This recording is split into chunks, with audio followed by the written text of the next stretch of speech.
On this episode of China Uncensored, it's a trap! Hi, welcome to China Uncensored. I'm your host, Chris Chappell. If you've noticed that China seems to be coming up a lot more often in the news lately, well, you would be right.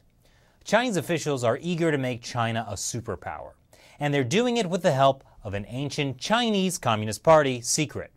Lots and lots of money. Yes, money. The key to a successful communist regime. The party has, over the past few years, lent huge sums of money to cash-strapped countries and then leveraged that debt to get what it wants. A lot of this is tied to a $1 trillion plan to build infrastructure around the world and then use it to create wealth, mostly for Chinese companies, move goods, mostly from China, and gain influence, mostly for the Chinese Communist Party. This project is called the Belt and Road Initiative, also known as One Belt, One Road. Let's get together and feel all right. Now, it's nothing new for countries with money to spare to help out needy neighbors by offering them a loan. Plenty of countries do it, including the US. But the Chinese Communist Party does it, as they like to put it, with Chinese characteristics. This stands in stark contrast to China's approach, which encourages dependency, using opaque contracts, predatory loan practices, and corrupt deals that mire nations in debt and undercut their sovereignty, denying them their long-term self-sustaining growth. As you might guess, some of the countries who have made these deals with China aren't feeling so all right anymore. On today's episode, we'll look at 5 countries gripped by the Chinese regime's debt trap. Number 5, Sri Lanka. The first port of call is Sri Lanka. In 2010, Sri Lanka got a $1.5 billion Chinese loan to build a giant port in the town of Hambantota, which would be great, except it has barely any shipping traffic. Without traffic through the port, Sri Lanka realized it couldn't pay back its debt to China. So instead, it signed away the entire port with a 99-year lease.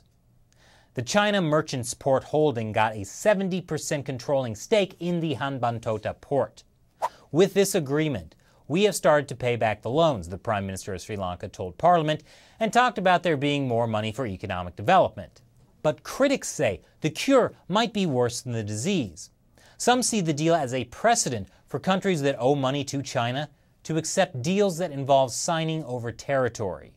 Territory that the Chinese regime might want to eventually use for military purposes. There is concern that the Chinese will transform its 99-year lease of the Sri Lankan port of Hambantota into another naval base, the exact debt trap method the Chinese used in Djibouti. And a Chinese naval base in Hambantota would be uncomfortably close to India, which might be one reason India might be considering a deal with Sri Lanka to run what's been called the emptiest airport in the world. Sure, there may not be much air traffic, in fact, there is currently no air traffic at all, but it is pretty close to the now Chinese port. That airport, by the way, was also built with the help of huge loans from China. Speaking of uncomfortably close to India, number 4, Pakistan. With an overall lending pipeline of over $40 billion for the China-Pakistan Economic Corridor, or CPEC, which is a big part of the Belt and Road, Pakistan already owes China more than $6 billion. That kind of debt gives China some leverage. First, China took control of the strategic deep-sea port of Gwadar, and will get to call the shots for 40 years thanks to a lease. And now, the Chinese military is building a joint naval and air force base for Chinese troops, and it's just a short distance up from the coast of Gwadar. According to this report, Pakistan not only owes a ton of money to China, but it's paying high interest rates on those loans as well, with some loans as high as 5%. In other cases, Chinese investors were promised crazy high returns on these infrastructure projects, like 34% each year guaranteed by Pakistan's government for 30 years. But there are signs that Pakistan isn't all that comfortable being so heavily indebted to China. Back in November, Pakistan announced it would not seek Chinese funding for a new large-scale development.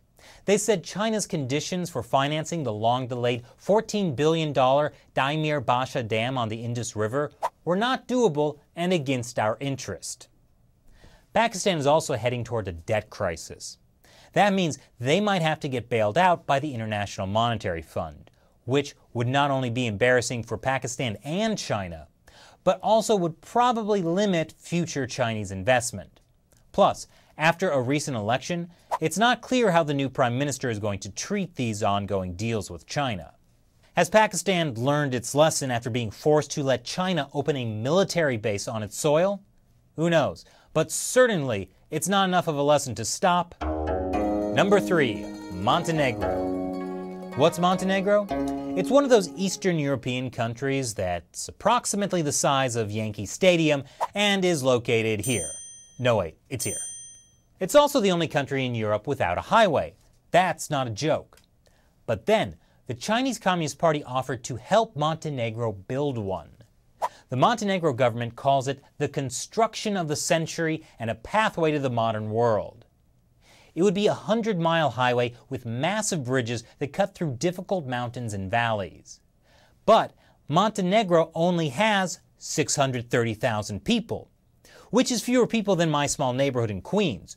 So, you might wonder why it has spent $950 million on a highway, especially since no one even knows where Montenegro is, so are they really trying to get there on a highway? There were 2 feasibility studies done in 2006 and 2012. Both of them suggested that their proposed highway would not have enough traffic to justify the cost. But, fortunately, the Chinese Communist Party was there to help with that. So, construction has begun. And surprise, China got a pretty sweet deal. 70% of the workers building the highway are from China, and in case of any legal dispute, an arbitration court in China has jurisdiction. And we all know the Chinese justice system is a model of fairness and rule of law, right? A European Union official who asked to remain anonymous is a little less enthusiastic, saying that Montenegro has run out of money. They have strangled themselves, and for the time being, this is a highway to nowhere, the official says. Highway to the nowhere zone doesn't sound as cool, does it? What's worse, the road is only partly done. They need another $1.2 billion to finish it, which the International Monetary Fund says Montenegro can't afford to borrow.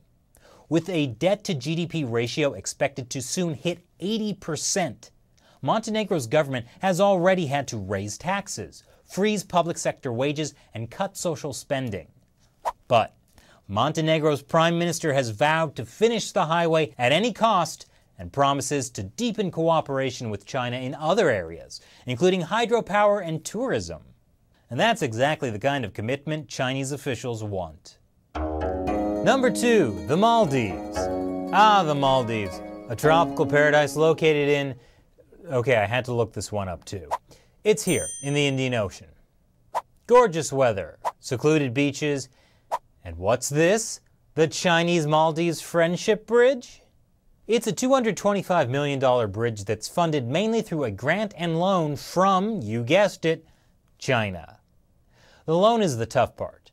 With the funding of this bridge, it puts the Maldives' debt-to-GDP ratio at nearly 100%, meaning it owes as much in debt as its entire economy generates in 1 year. Sounds kind of like my student loan debt.